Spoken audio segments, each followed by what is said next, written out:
Shalom Jemaat Galilea Community of Christ. Ini adalah hari yang berbahagia karena Tuhan sudah ciptakan hari-hari yang ke depan lebih baik lagi untuk kita jalani. Oleh karena itu, mari saya jemput jemaat Tuhan untuk kita sama-sama memuji, membesarkan nama Tuhan. Kita menaikkan satu pujian ini, bertemu dalam kasih-Mu. Haleluya, terima kasih Tuhan, Engkau teramat baik.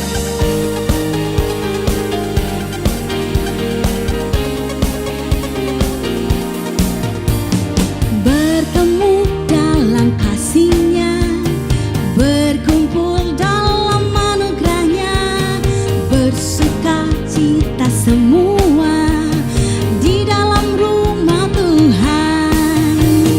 Bertemu dalam kasih-Nya, berkumpul dalam anugerah-Nya, bersuka cita semua di dalam rumah Tuhan.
Semua di dalam rumah Tuhan.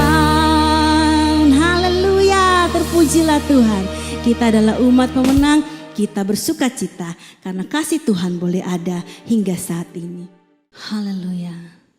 Tuhan Yesus sungguh baik buat kami, dan kami mau mengucap syukur Tuhan, sebab tak pernah Engkau meninggalkan kami Tuhan Yesus.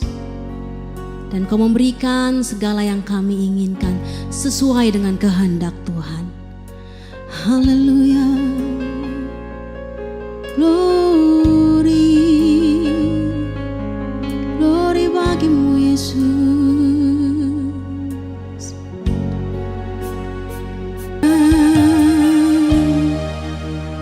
Haleluya. Shalom Bapak Ibu, saudara-saudara jemaat yang diberkati oleh Tuhan Yesus. Mari kita siapkan diri kita untuk baca dan dengar firman Tuhan pada kesempatan hari Minggu terakhir di 2025 ini Bapak Ibu ya. Kita berada di tanggal 28 Desember dan ini adalah hari Minggu terakhir di tahun 2025. Mari Bapak Ibu kita siapkan diri kita untuk kita baca, dengar dan renungkan firman Tuhan. Mari kita berdoa. Bapa Surgawi, Bapa di dalam nama Tuhan Yesus, kami kuduskan nama-Mu, datanglah kerajaan-Mu, jadilah kehendak-Mu di bumi seperti di surga. Kami bersyukur kami ada di penghujung tahun 2025 dan beberapa hari ke depan kami akan melangkahkan kaki memasuki tahun 2026 jika Tuhan berkehendak. Namun di hari Minggu terakhir ini kami akan baca, dengar dan renungkan firman-Mu. Urapi kami, buka hati pikiran kami tolak setiap roh, setiap kuasa yang tidak memuliakan Tuhan. Setiap roh dan kuasa yang merampas perhatian, konsentrasi, yang mencuri kebenaran firman-Mu, kami patahkan, hancurkan dalam nama Tuhan Yesus. Kemuliaan-Mu memenuhi tempat ini, hati pikiran kami, di setiap kata kalimat yang keluar dari mulutku, sehingga setiap mereka yang mendengar diberkati, berakar, bertumbuh, berbuah di dalam Engkau. Kami diamkan seluruh suara hati kami, kecuali suara Tuhan kami mau dengar. Di dalam nama Tuhan Yesus, kami siap dibentuk, kami siap diberkati. Setiap kita yang siap dibentuk, diberkati, berkata amin. Bapak Ibu, kita baca 2 ayat di Yohanes pasal 3 pada ayat 16 dan 17. Karena begitu besar kasih Allah akan dunia ini, sehingga Ia telah mengaruniakan anaknya yang tunggal, supaya setiap orang yang percaya kepadanya tidak binasa, melainkan beroleh hidup yang kekal. Sebab Allah mengutus anaknya ke dalam dunia bukan untuk menghakimi dunia, melainkan untuk menyelamatkan oleh Dia. Bapak Ibu, saudara-saudara yang diberkati oleh Tuhan Yesus, kasih yang menyelamatkan adalah inti dari pemberitaan Injil. Berita yang mengungkapkan tentang kasih Tuhan yang besar bagi dunia ini. Di ayat yang sudah kita baca ini, kita tidak hanya membaca atau mendengar tentang kasih Tuhan, tetapi juga kita mendapatkan pernyataan mengenai kasih yang diwujudkan. Sekali lagi, kasih yang diwujudkan. Bukan kasih yang merupakan teori ataupun wacana, tetapi kasih yang diwujudkan. Kasih Tuhan itu melampaui batas pikiran manusia. Kasih yang mengorbankan segalanya demi menyelamatkan umat manusia. Kelahiran Yesus Kristus menjadi awal dari penggenapan janji kasih yang sudah disampaikan ribuan tahun sebelumnya. Kasih itu datang bukan untuk menghakimi dan menghukum, tetapi untuk menyelamatkan melalui penebusan. Dan Alkitab mencatat oleh penebusan yang dilakukan oleh Yesus Kristus, Efesus pasal 1 ayat 7, kita menerima pengampunan dosa. Kita bukan saja menerima pengampunan dosa, sebab apa gunanya kita menerima pengampunan dosa, tapi status kita masih orang berdosa. Tapi Alkitab mencatat bahwa kita bukan saja menerima pengampunan dosa, tetapi kita juga status kita diubahkan, bukan orang berdosa, tetapi orang benar. Roma pasal 3 ayat 24. Kita dibenarkan dengan cuma-cuma oleh penebusan yang dilakukan oleh Yesus Kristus. Bahkan Bapak Ibu, kabar baik kita menjadi milik Allah di Efesus pasal 1 ayat 14. Nah, kasih Tuhan itu melampaui segalanya.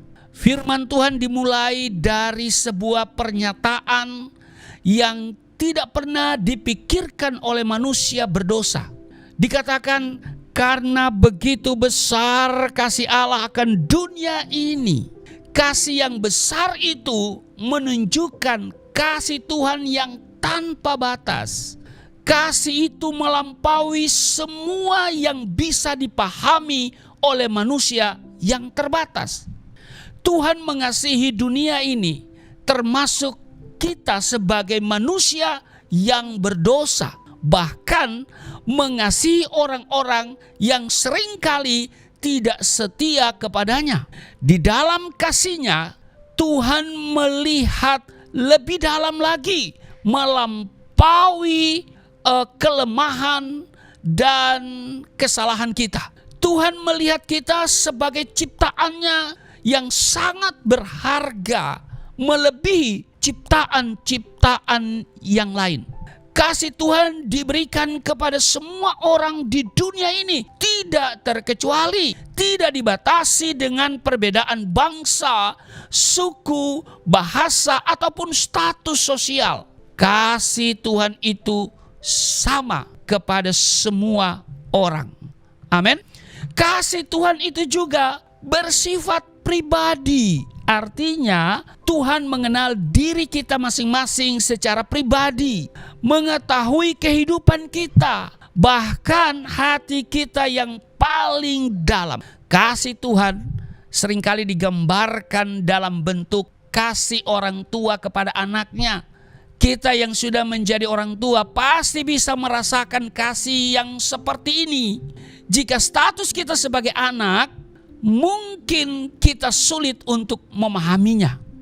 Tetapi saya mau katakan bahwa kasih Tuhan melebihi dari kasih orang tua kepada anaknya. Sebab kalau orang tua tidak akan mungkin mengorbankan anaknya. Ya toh? Tapi Bapa mengorbankan anaknya demi kita. Amin. Supaya saudara dan saya bisa menjadi anak-anak Allah. Kasih orang tua kepada anak memang tidak sempurna seperti kasih Tuhan. Tetapi kasih orang tua kepada anak sedikit banyak bisa menggambarkan kasih Tuhan yang melampaui pikiran manusia yang terbatas. Sebenarnya kita tidak layak menerima kasih Tuhan itu, tetapi Tuhan yang telah melayakkan saudara dan saya.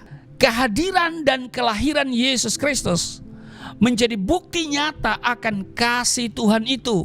Kasih Tuhan bukan hanya perasaan atau kata-kata kosong. Kasih Tuhan itu benar-benar dinyatakan. Di ayat 16 yang kita baca tadi, Bapak Ibu, jelas dikatakan bahwa Ia mengaruniakan anaknya yang tunggal. Pengorbanan Yesus Kristus menjadi bukti tertinggi dari kasih Tuhan. Yesus Kristus tidak hanya memberikan sebagian dari dirinya, tetapi seluruhnya, seutuhnya. Yesus Kristus telah meninggalkan semua kemuliaannya dan datang ke dalam dunia yang penuh dosa ini. Dia mengosongkan dirinya, dia mengambil rupa seorang hamba. Yesus Kristus lahir sebagai manusia, mengalami penderitaan, penolakan, dan bahkan kematian di kayu salib. Semua itu dilakukan demi saudara dan saya. Tidak ada kasih yang lebih besar dari kasih Tuhan kita Yesus Kristus. Kasih yang memberikan hidupnya untuk menyelamatkan orang lain. Kelahiran Yesus Kristus menjadi awal dari rencana keselamatan itu. Kedatangan Tuhan Yesus yang pertama untuk menyediakan keselamatan dalam kehidupan kekal, bukan untuk menyatakan penghukuman. Di ayat 17, sebab Allah mengutus anaknya ke dalam dunia bukan untuk menghakimi dunia, melainkan untuk menyelamatkannya oleh Dia. Bapak Ibu, saudara-saudara yang diberkati oleh Tuhan Yesus, jika hari ini kita masih hidup di dunia ini, jadikanlah hal ini sebagai kesempatan bagi kita semua untuk mendapatkan keselamatan yang telah tersedia itu. Jika kita tidak menggunakan kesempatan ini dengan baik, yang kita dapatkan bukan kehidupan kekal, tetapi penghukuman. Hidup kekal bukan hanya tentang hidup setelah kematian, tetapi dimulai sejak kita menerima Yesus Kristus sebagai Tuhan dan Juru Selamat. Jika kita dalam situasi yang sangat sulit, misalnya terjadi masalah di perjalanan, lalu ada seseorang yang datang menolong kita, maka kita pasti akan penuh dengan ucapan syukur dan terima kasih. Pertolongan yang sifatnya sementara saja bisa membuat kita sangat bersyukur. Dengar baik Bapak Ibu, Tuhan Yesus datang untuk memberikan pertolongan yang sesungguhnya, dan itu bersifat abadi. Amin. Dia membawa kita keluar dari kegelapan dosa, sebab upah dosa adalah maut, demikian tertulis dalam kitab suci. Dia membawa kita keluar dari kegelapan dosa menuju terangnya yang ajaib. Tentu ucapan syukur kita akan melebihi segala sesuatu. Amin. Keselamatan yang kita dapatkan adalah anugerah. Kita tidak memperolehnya dengan usaha atau perbuatan baik kita, tetapi hanya melalui iman kepada Yesus Kristus. Ada amin Bapak Ibu? Nah, setelah kita sadar dan kita telah menerima kasih yang sangat besar itu, seharusnya kita tidak tinggal diam.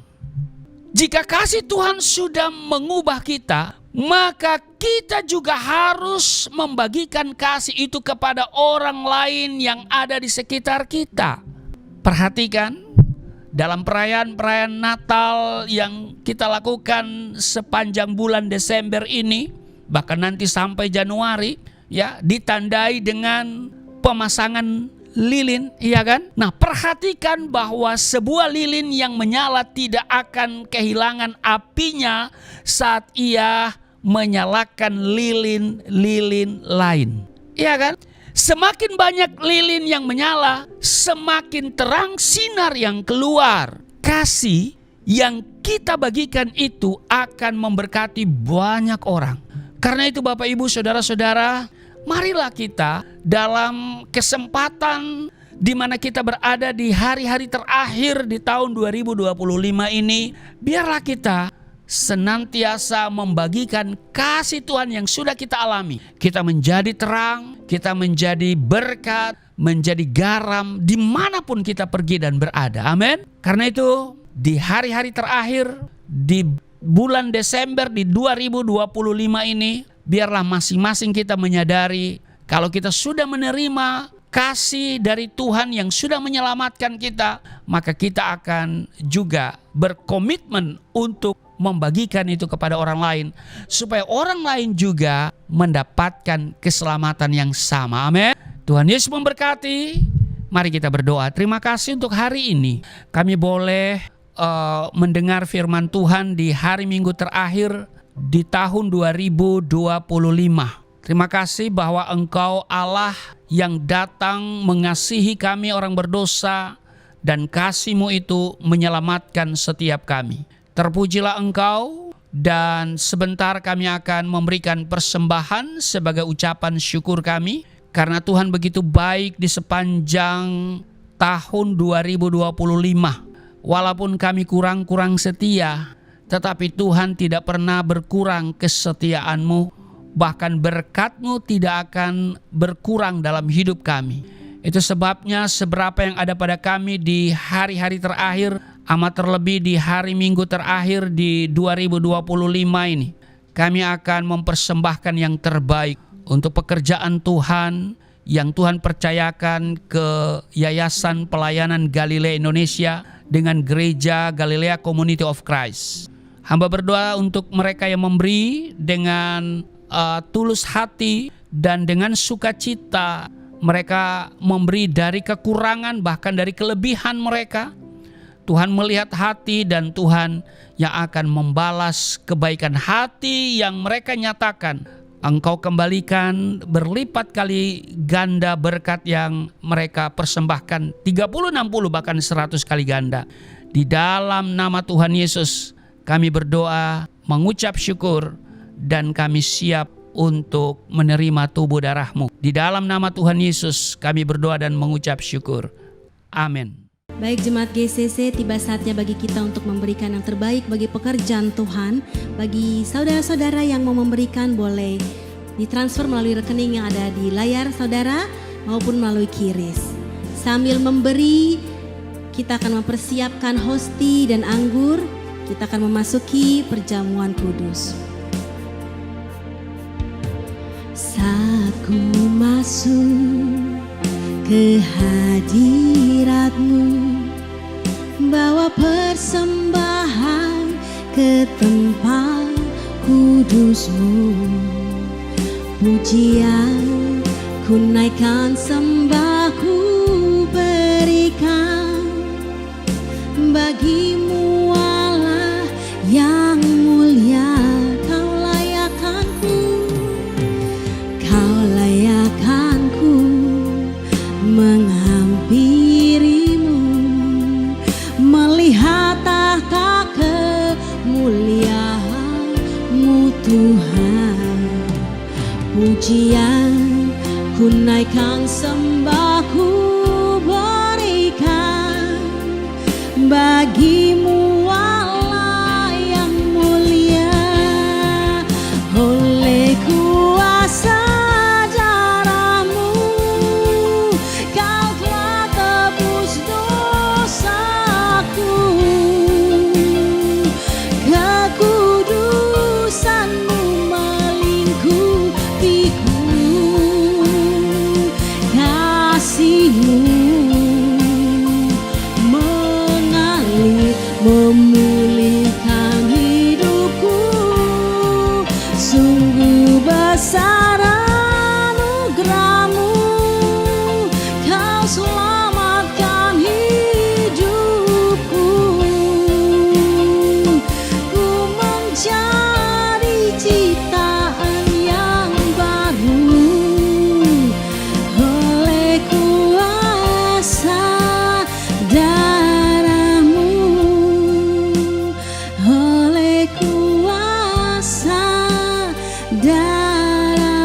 Terpujilah Tuhan.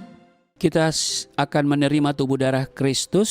1 Korintus pasalnya yang ke-11 ayat 23, sebab apa yang telah aku teruskan kepadamu telah aku terima dari Tuhan, yaitu bahwa Tuhan Yesus pada malam waktu ia diserahkan mengambil roti, ayat 24, dan sesudah itu ia mengucap syukur atasnya, ia memecah-mecahkannya dan berkata, inilah tubuhku yang diserahkan bagi kamu, perbuatlah ini menjadi peringatan akan aku. Baik Bapak Ibu, saya jemput semua berdiri dan kita ambil roti, hosti, kita pegang dan mari kita katakan bersama-sama. Kita katakan apa yang saya katakan ya. Di dalam nama Yesus Kristus, inilah roti yang turun dari surga, inilah tubuh Yesus Kristus yang tergantung di atas kayu salib, yang memberikan keselamatan hidup kekal dalam kerajaan surga, menyempurnakan tubuhku agar sehat sempurna, menyempurnakan jiwa dan rohku supaya dibangkitkan pada akhir zaman.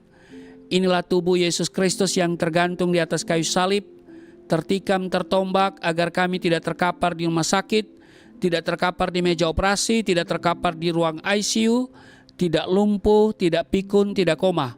Aku tolak segala bentuk tumor, segala bentuk kanker, segala bentuk penyakit, kuman virus sakit penyakit, segala luka di tubuhku, penderitaanku, kesusahanku, kemiskinanku, kegagalanku, sudah diangkat, diselesaikan oleh Yesus Kristus di atas kayu salib.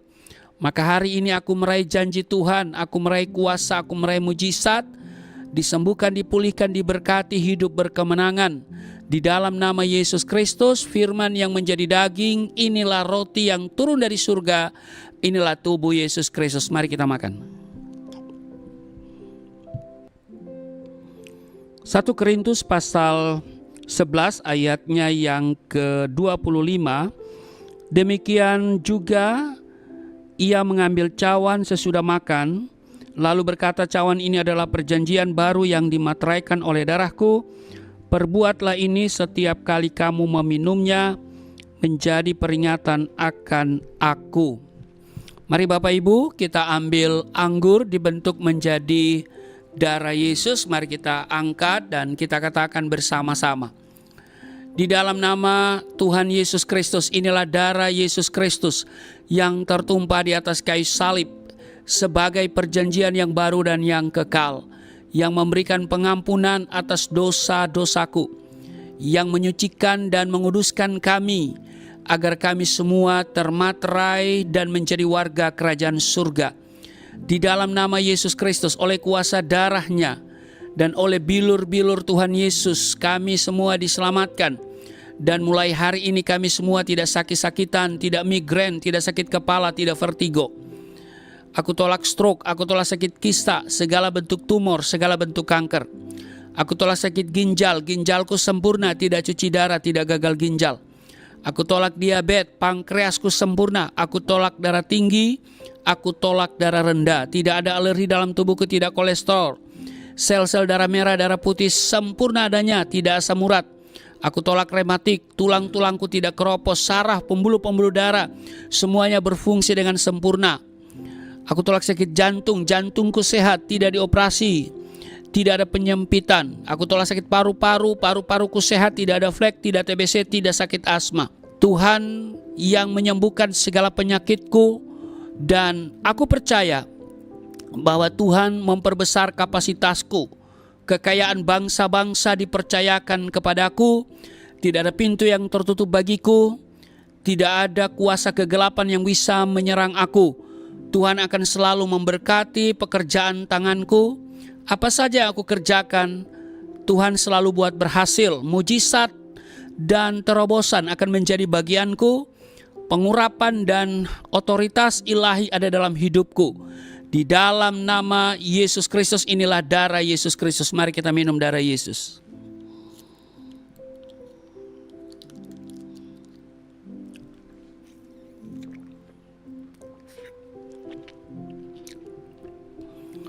Bapak Ibu, kita sudah menerima tubuh darah Kristus.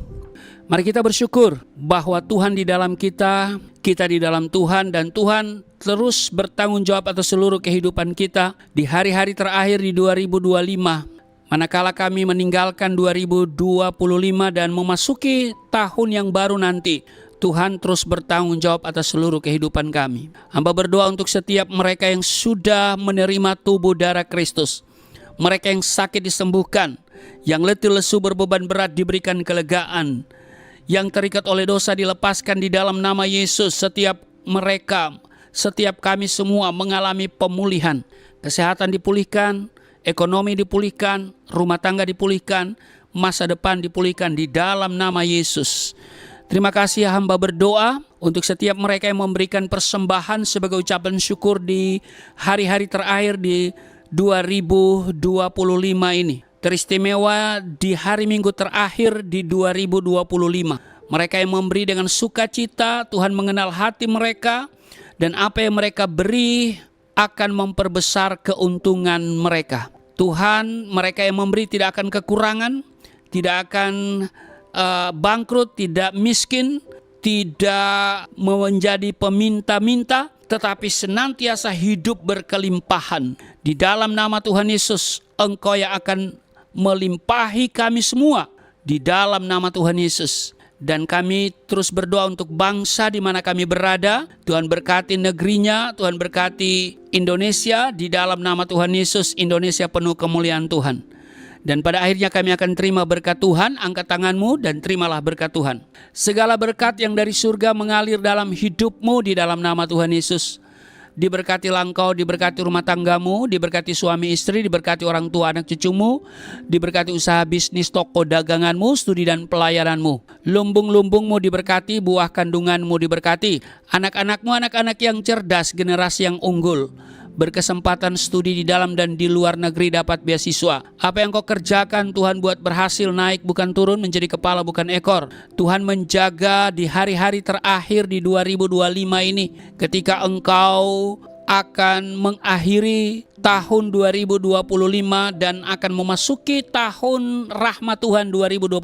Kiranya Tuhan akan menjaga keluar masuk kami dari sekarang dan selamanya. Di dalam nama Tuhan Yesus aku berseru, turunlah berkat, kasih setia, penyertaan, perlindungan yang sempurna, damai, sukacita, kemuliaan, kemenangan dari Bapa Surgawi, dari Tuhan Yesus Kristus dalam persekutuan dengan Roh Kudus, tercurah mengalir dalam hidupmu mulai saat ini sampai selama-lamanya. Setiap kita yang percaya diberkati berkata, amin.